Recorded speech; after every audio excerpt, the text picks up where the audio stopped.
Bismillahirrahmanirrahim. Assalamualaikum warahmatullahi wabarakatuh. Alhamdulillahirabbil alamin. Wassalatu wassalamu ala asyrafil anbiya wal mursalin wa ala alihi wa sahbihi ajmain. Amma ba'd.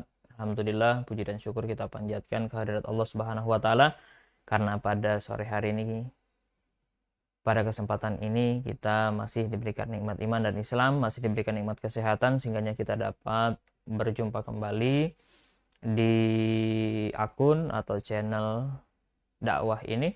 Salawat dan salam kepada Nabi kita Muhammad Shallallahu Alaihi Wasallam, karena dengan perjuangan beliaulah kita dapat mengenal Islam dan dapat menjadikan Islam sebagai pedoman hidup kita. Teman-teman dimanapun berada, berjumpa kembali kita membahas ya tema-tema seputar Islam atau sharing seputar Islam. Ya, yang pada sore hari ini ya kita kasih judul kunci hidup bahagia dan terarah. Oleh karena itu teman-teman sekalian, ikuti video ini hingga akhir. Silahkan like, subscribe, dan share sebanyak-banyaknya. Teman-teman dimanapun berada, kunci hidup bahagia dan terarah. Kalau kita melihat kasus ya orang-orang terkenal, orang-orang yang tenar, orang-orang yang memiliki kekayaan dan kekuasaan, pertanyaannya apakah hidup mereka bahagia atau apakah hidup mereka benar atau apakah kekuasaan, ketenaran, keterkenalan, kekayaan itu menjamin orang menjadi hidupnya benar atau menjadi bahagia. Ternyata apa yang terjadi, banyak orang-orang yang terkenal ya, kaya, tetapi kita lihat kondisi keluarganya ya. Betapa banyak artis ya yang dia di puncak ketenarannya, keterkenalannya, akan tetapi hidup mereka sering bagaimana? Keluarganya kadang berantakan, cerai, selingkuh, narkoba, dan lain sebagainya ya.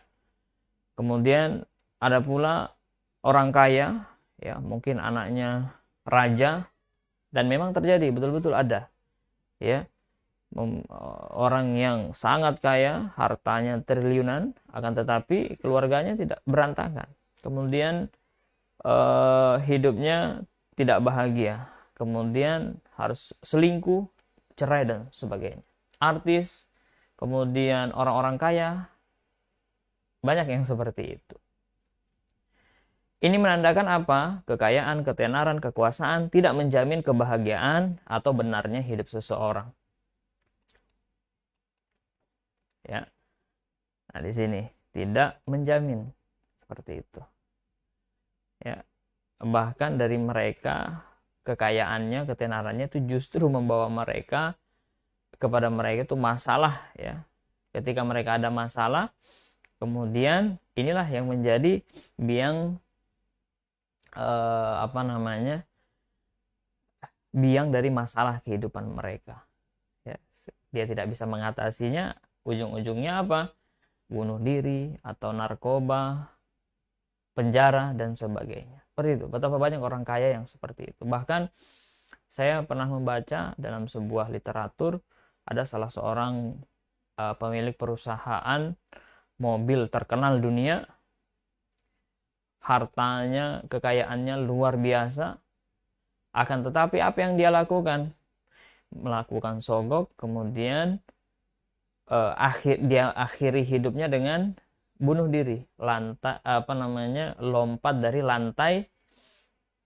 dari gedung lantai 12 yang dia punya.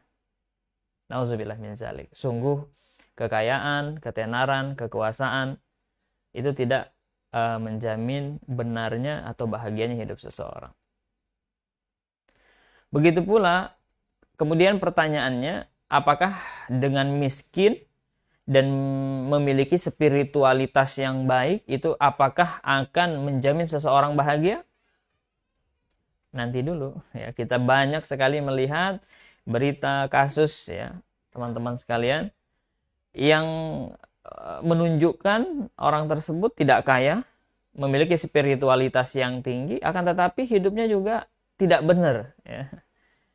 Di Jepang itu ada kalau kita buka ya, Shoko Asahara. Itu tidak kaya, buta juga dia ya. Kemudian akan tetapi apa yang dia lakukan? Ya, dia memiliki spiritualitas yang katanya baik ya. Dia mengikuti kegiatan-kegiatan spiritualitas ya. Akan tetapi yang dia lakukan apa? Dia membuat aliran sesat yang dimana dia orang-orang yang ikut pada aliran dia ya di Jepang itu dia janjikan akan bertemu Tuhan. Caranya bagaimana? Bunuh diri dulu. Akhirnya dia kumpulkan pengikutnya, kemudian dia pergi ke bawah, ke mana, gerbong kereta bawah tanah, kemudian melepaskan gas sarin di sana.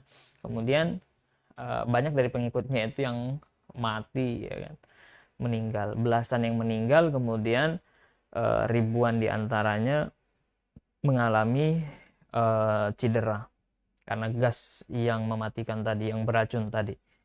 Seperti itu.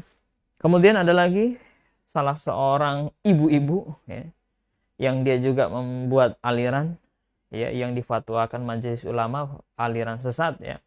Dia membuat yang namanya kerajaan Tuhan. Dia mengatakan dirinya itu adalah Jibril.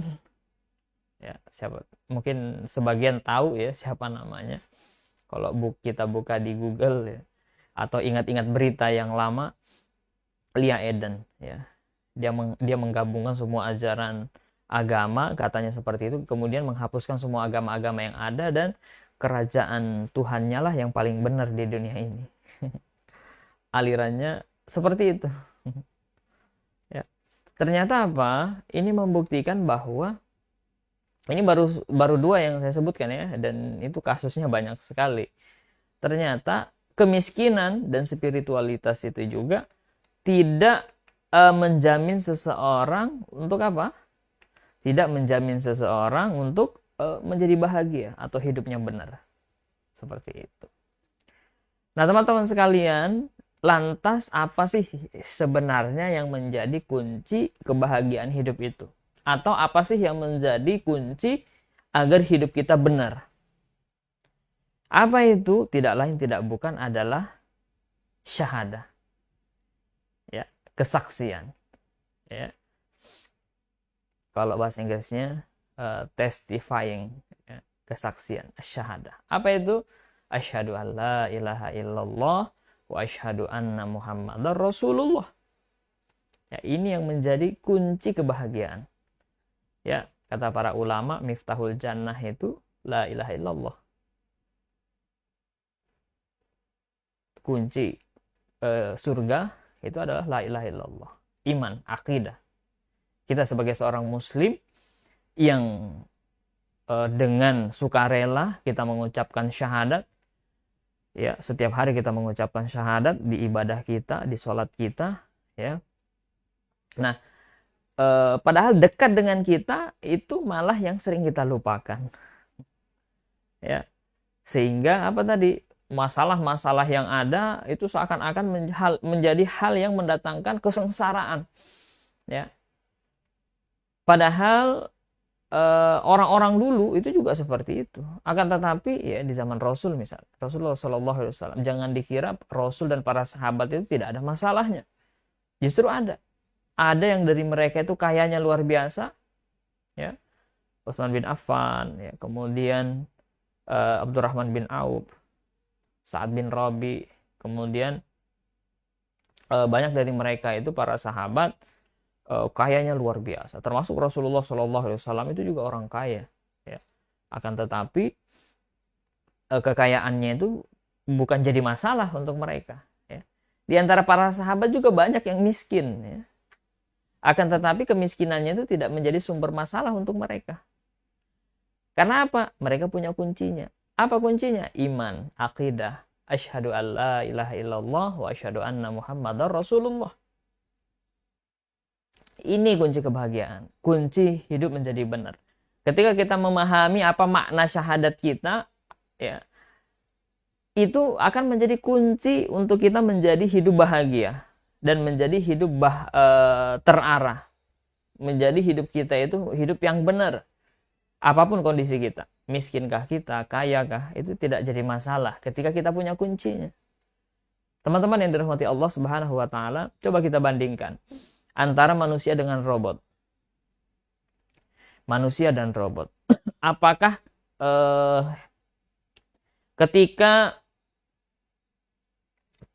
robot ya, ketika robot itu didesain ya oleh ilmuannya yang membuat robot itu didesain, dia itu bisa mengucapkan syahadat ya. Robot ini dia bisa disetel, di program bisa mengucapkan syahadat ya. Asyhadu alla ilaha illallah wa asyhadu anna Muhammadar Rasulullah. Setiap hari dia mengucapkan itu 500 kali ya. Karena mungkin ya kalau di robot itu suaranya unik ya kan. Seperti itu, kalau kita nonton serial film tentang robot, wah itu seru sekali kan ya. Ada Transformers, kemudian apalagi itu Robocop, banyak serial tayangan-tayangan tentang robot ini, yang dimana kalau sudah ada filmnya, wah itu biasanya laris di pasar bursa film ya, seperti itu. Nah, ketika robot itu ya, ini dalam kehidupan nyata ya, robot dalam kehidupan nyata ya, misalnya ada robot, setiap hari dia mengucapkan syahadat, asyhadu alla ilaha illallah wa asyhadu anna Muhammadar Rasulullah. Pertanyaannya, apakah kita bisa mengatakan dia itu Islam? Kan tidak. Kenapa? Karena mereka tidak, si robot tadi tidak menyadari ya. Karena dia juga tidak punya kesadaran, ya kan? Dia tidak menyadari konsekuensi daripada syahadat itu, ya. Dan dia juga tidak mengerti mengapa dia harus bersyahadat. Karena dia hanya diprogram untuk mengucapkan syahadat, bukan diprogram untuk melaksanakan konsekuensi syahadat. Ya. Seperti itu. Nah, pertanyaannya kemudian, apakah kita selama ini seperti robot?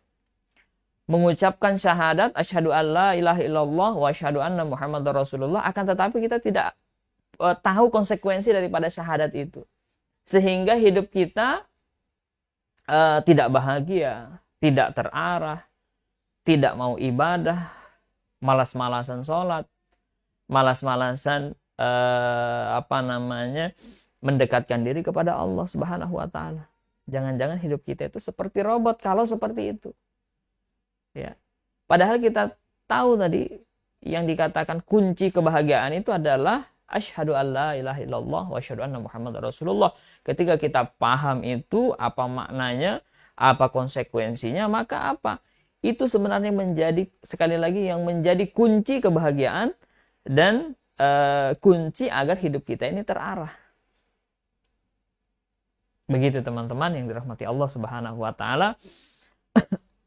Nah, makanya semestinya orang yang beriman, muslim itu punya yang namanya idrak silabillah. Apa itu idrak silabillah? Adalah kesadaran penuh seorang manusia bahwa setiap perbuatannya akan dilihat atau itu berhubungan dengan Sang Pencipta. Nah itu, ketika dia melakukan, mengucapkan sesuatu, itu ada hubungannya dengan Sang Pencipta, merasa dilihat oleh Allah Subhanahu wa taala. Ya, ketika dia mengucapkan syahadat, ya, dia sadar bahwa ini syahadat ini ada hubungannya dengan Allah Subhanahu wa taala, ada konsekuensinya. Seperti itu. Yang dimana tingkatan kesadaran itu akan muncul ketika apa? Ketika kita melakukan analisis. Ketika kita mau berpikir ya, mau bernalar dengan baik. Seperti itu. Karena iman itu adalah iman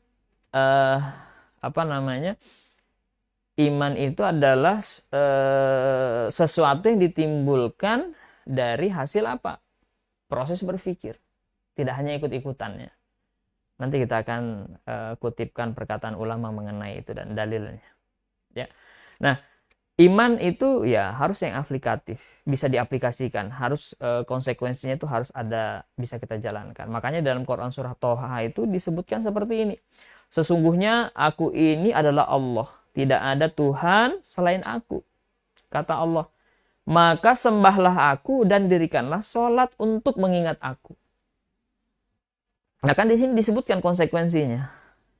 Kalau menyembah Allah, ya kan, kemudian mengatakan diri iman sama Allah, ya.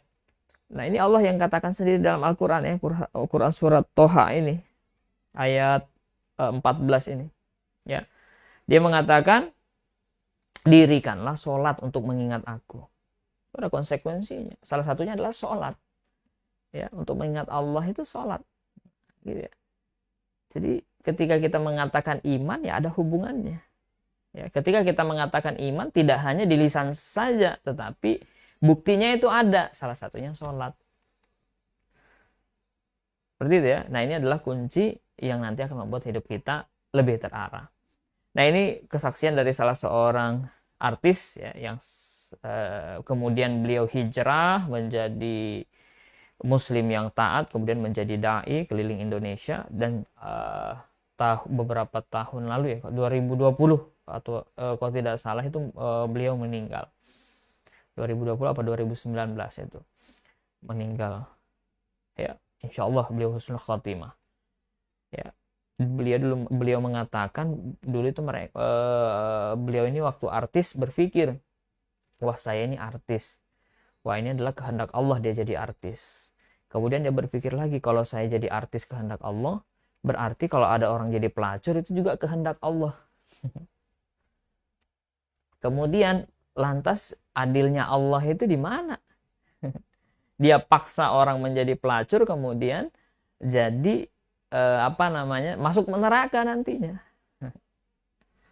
Nah itu seperti apa? Keadilan Allah itu di mana? Kemudian apakah seperti itu? Nah ini yang dirasakan oleh Harimukti, Ustadz Harimukti, yang kemudian di mana dia bertemu salah seorang dai yang menjelaskan tentang akidah kepada beliau, tentang hukum Islam kepada beliau, hingga akhirnya mereka hijrah. Beliau hijrah. Dia sampaikan seperti ini. Dia dai yang bertemu dengan Harimukti ini, ya, Ustadz Harimukti ini, ya, sekarang sebelum dia wafat sudah menjadi dai tadi. Ketika dia bertemu, dia sampaikan bahwa hidup ini ketika kita mau baik apa buruk itu adalah pilihan, ya, yang dimana Allah itu sudah memberikan resep-resep jalan yang baik. Kalau kita ambil resep itu, maka baiklah kehidupan kita. Intinya seperti itu. Akan tetapi kalau kita melenceng dari resep itu, maka kita akan tersesat dalam kehidupan dunia, yang ujung-ujungnya nanti kita masuk ke dalam neraka. Pendek kata, bahwa mau jadi artis, mau jadi pelacur, mau jadi ustadz, mau dakwah, mau sholat, itu adalah pilihan manusia. Akan tetapi setiap pilihan-pilihan itu nanti ada konsekuensinya di hadapan Allah. فَمَنْ يَعْمَلْ مِثْقَالَ ذَرَّةٍ خَيْرًا يَرَهُ وَمَنْ يَعْمَلْ مِثْقَالَ ذَرَّةٍ شَرًّا يَرَهُ. Setiap yang kita lakukan ada balasannya. Kebaikan dibalas kebaikan, keburukan akan dibalas keburukan oleh Allah Subhanahu wa taala. Akhirnya tobat ini Ustadz Harimukti. Kemudian dia memberikan resep. Kalau dulu katanya ketika dia jadi artis, uang banyak. Sekali manggung dibayar puluhan juta. Kalau zaman dulu tahun 80-an puluhan juta. Kalau sekarang barangkali ratusan juta. Karena ada perbedaan sekarang, ya, nilai uang, ya. Seperti itu. Dia mengatakan apa? Banyak uangnya, banyak konsernya, saya terkenal, di mana-mana orang tahu. Harta melimpah, akan tetapi apa? Tidak ada saadah di dalam hatinya. Apa itu saadah? Kebahagiaan. Akan tetapi apa kata beliau ketika dia hijrah, ketika dia taubat, meninggalkan kehidupan glamornya, kemudian dia menjadi muslim yang taat, berdakwah, menyampaikan Islam kepada orang-orang, apa yang terjadi? Yang dia rasakan adalah saadah, kebahagiaan. Nah, disitulah dia ketemukan kebahagiaan itu ternyata di situ ketika taat sama Allah, ketika tahu konsekuensi dari syahadatnya, tidak seperti robot tadi.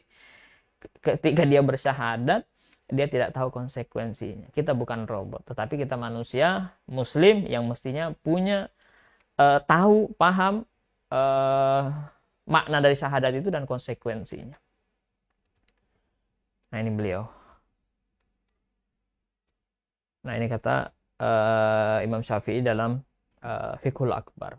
Tugas kita itu adalah ya orang yang mukallaf itu ya berpikir, ya kan? Berpikir itu melakukan penalaran, ya. Kalau kita buka Fathul Bari juga seperti itu, yang ditulis oleh Ibnu Rajab. Beliau mengatakan bahwa uh, ilmu itu, keyakinan itu adalah ilmu yang merupakan hasil dari nazar wa istidlal, dari pembuktian dan penalaran dan pembuktian, yang dia itu apa, hatta yanfi ar-raib, sampai dia itu menafikan kepada keraguan. Nah, ini seperti itu. Jadi dia, orang yang beriman itu dia berpikir. Makanya makna daripada iman itu tasdik.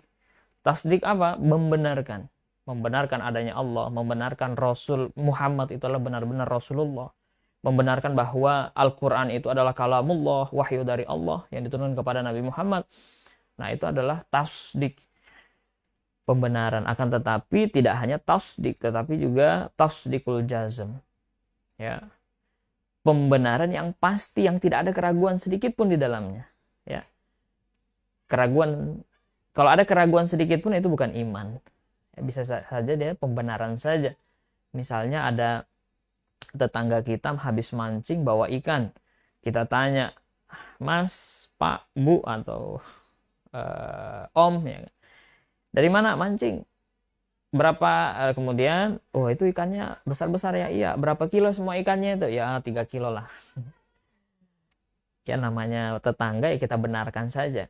Akan tetapi kalau ditanya betul tidak itu 3 kilo, tidak kurang segram pun, atau tidak kurang 1 ons pun, bagaimana caranya? Ya harus melakukan pembuktian, harus ditimbang benar-benar dengan timbangan yang akurat.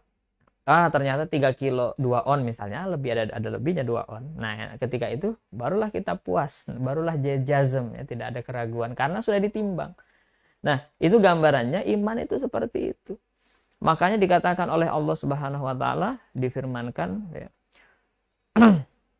inna fi khalqis samawati wal ard wa ikhtilafil laili wan nahar la ayatil liulil albab. Ini timbangan kita kalau mau menimbulkan keimanan kepada Allah. Lihat itu ciptaan Allah. Lihat itu langit dan bumi, kata Allah. Pergantian siang dan malam. Itu tanda-tanda, ayat, ya, bahwa kebesaran Allah, keberadaan Allah itu nyata. Sekalipun kita belum lihat Allahnya. Maka dulu kalau orang-orang Arab Baduy di zaman Rasul ditanya, bagaimana kamu mengimani Tuhanmu? Orang-orang Arab Baduy ini ketika ditanya itu, apa dia bilang? Al-bi'ratu yadullu alal ba'ir wal asaru tadullu alal asir. Kalau ada kotoran unta, ada jejak kaki unta di situ, itu menandakan apa? Ada bekas adanya unta yang lewat, sekalipun tidak lihat untanya. Nah, ini artinya apa? Lihat ciptaan apa yang ada di alam ini, kehidupan manusia, semuanya itu menandakan, termasuk alam semesta, itu menandakan keberadaan Allah Subhanahu wa taala. Keberadaan Tuhan yang menciptakan. Ya, laptop, HP itu saja ada yang menciptakan, yang membuat, ada produsennya. Bagaimana dengan yang lebih kompleks lagi, alam ini? Kehidupan manusia, mustahil kalau dia itu tidak ada yang menciptakan. Siapa yang menciptakan? Dijawab oleh Al-Quran. Huwallazi khalaqas samawati wal ard. Dialah Allah yang menciptakan langit dan bumi. Iqra bismi rabbikal ladzi khalaq, khalaqal insana min 'alaq. Di situ dikatakan khalaqal insan. Siapa yang melakukan khalaq itu? Ya Rob. Rob itu siapa? Allah yang sifatnya itu khalik. Nah, ini ya kalau bahasan akidahnya. Nah, syahadah dalam Al-Quran. Iqra bismi rabbikal ladzi khalaq, khalaqal insana min 'alaq. Iqra wa rabbukal akram, alladzi 'allama bil qalam, 'allamal insana ma lam ya'lam. Nah, ini ya, bahwa kita itu diciptakan oleh Allah. Allah lah yang menciptakan. Kemudian kita diciptakan dari apa? Alaq. Dari segumpal darah awalnya. kemudian jadilah manusia. Baca lagi Quran surah Al-Mu'minun ayat 12, 13, 14. Kita itu dari alaqah, mudghah, idhamah, lahma. Semua disebutkan di situ, yang menciptakan itu Allah. Nah, ini makna daripada syahadat, bahwa kita bersaksi bahwa Allah lah yang menciptakan manusia, alam ini, kehidupan ini. Termasuk manusia, termasuk kita, semua diciptakan oleh Allah Subhanahu wa taala. Ini asal mula kita, dulu di rahim ibu kita. Ya. Allah itu menciptakan dua, menciptakan manusia pertama, yang kedua menciptakan sistem sunnatullah dalam hal reproduksi yang membuat manusia itu bisa banyak di alam ini. Itulah Allah Subhanahu wa taala. Makna syahadat, asyhadu alla ilaha illallah, tidak ada sesembahan, tidak ada ma'bud, tidak ada masyari atau musyari, tidak ada yang membuat hukum selain siapa? Allah. Tidak ada yang menciptakan selain Allah. Tidak ada tempat menghamba kita kecuali kepada Allah Subhanahu wa ta'ala. Yang menciptakan kita Allah. Nah, ini makna daripada syahadat kita. Dan kemudian konsekuensi dari syahadat kita itu adalah taat kepada Allah. Kan kita sudah bersaksi Tuhan kita itu, ilah kita itu, Tuhan kita itu adalah Allah. Jadi apa? Ya kita hanya menghamba kepada Allah. Apa yang dikatakan Allah, itulah yang kita ikutin. Allah menyuruh kita sholat, kita sholat. Menyuruh kita zakat, kita zakat. Allah meminta kita taat, ya kita taat. Ketika Allah menyuruh kita, ya ayyuhalladzina amanu dakhulu fi silmi kafah. Masuklah Islam secara kafah, ya kita turuti. Allah katakan ini haram, kita tinggalkan. Allah mengatakan miras itu haram, ya haram, nggak boleh dilegalkan. Kan seperti itu. Sesuatu yang haram, jangan. Ya. Ada transaksi yang batil, jangan. Ya. Kalau kita belajar usul fikih, nanti ya ada namanya hukum taklifi, ada hukum wad'i. Nah, ini nanti yang kita ikutin. Seperti itu. Jadi taat itu konsekuensi syahadat, kemudian taat itu apa? Menunaikan kewajiban kita. Melaksanakan ibadah, melaksanakan perintah-perintah Allah, semuanya, seluruhnya. Menegakkan hukum-hukum Allah di muka bumi. Ya. Wa man lam yahkum bima anzalallah faulaika humul zalimun faulaika humul fasiqun faulaika humul kafirun. Kalau tidak menerapkan hukum Allah, tidak menggunakan hukum-hukum Allah, apa kata Allah? Bisa jadi kamu fasik, bisa jadi kamu zalim, bisa jadi kamu kafir, tergantung nanti tingkat pengingkarannya. Teman-teman yang dirahmati Allah Subhanahu wa taala, inilah konsekuensi daripada syahadat kita. Kita menghamba hanya kepada Allah, kita menjadikan tempat mengambil hukum itu ya dari Allah Subhanahu wa taala. Ya, sebagaimana di syahadat Rasul, ya, wa asyhadu anna Muhammadar Rasulullah sallallahu alaihi wasallam, Allah memerintahkan Rasul untuk apa? Menyampaikan wahyu Allah itu tadi, hukum-hukum Allah itu tadi kepada manusia. Maka kita juga menjadikan hakim. Rasul itu menjadi hakim. Karena Rasul yang diutus oleh Allah untuk mengirim wahyunya kepada kita. Ya, seperti itu. Ini maknanya. Kalau kita ingin selamat, ketika ingin hidup terarah, ketika kita ingin hidup bahagia, ya ini kuncinya. Taat kepada Allah. Ikuti semua aturannya. Allah yang menciptakan kita, Allah pula yang paling ngerti tentang manusia. Bagaimana manusia bisa bahagia, Allah ngerti. Allah sudah ngasih rumusnya, resepnya. Seperti itu ya. Sebagaimana seorang chef yang memberikan resep makanan, itu diikuti supaya mau makanannya baik, bagus, enak. Ya kan? Tidak misalnya kita tidak ngerti masak, tiba-tiba mau masak seadanya, sembarangan saja, takarannya sembarangan saja, ujung-ujungnya nanti nggak enak. Nah, begitu pula Allah Subhanahu wa taala memberikan resep kepada kita. Agar kita apa? Taat, kemudian kita laksanakan. Sebagai konsekuensi syahadat kita. Teman-teman yang dirahmati Allah Subhanahu wa taala, di dalam Al-Qur'an dikatakan atiullah ya ayyuhalladzina amanu atiullah wa atiur rasul. Taatlah Allah dan taatlah Rasul. Kemudian itu An-Nisa 59, kemudian An-Nisa 80 di situ disebutkan barang siapa yang mentaati Rasul, menaati Rasul, sesungguhnya ia menaati Allah Subhanahu wa taala. Jadi satu paket. Kita taat Rasul ya sama taat Allah. Karena yang membawa hukum-hukum wahyu dari Allah Subhanahu wa taala itu adalah, yang membawa petunjuk manusia dari Allah itu adalah Rasul Nabi Muhammad Shallallahu alaihi wasallam, yang dimana kita juga mesti taat kepada Rasulullah Shallallahu alaihi wasallam. Apa yang menjadi arahannya itulah yang kita ikuti. Ya. Karena itu juga menjadi perintah Allah. Walhasil itulah konsekuensi dari syahadat kita, yang dimana kalau kita laksanakan akan mendatangkan kebahagiaan hidup dan hidup menjadi terarah. Ya, kata Imam Syafi'i, jangan pernah kalian itu berbalik arah. Ketika engkau sudah berada di jalan yang benar menuju Allah, maka berlarilah. Jika sulit bagimu berlari, maka berlari kecil lah. Ya. Jika kamu lelah, berjalanlah.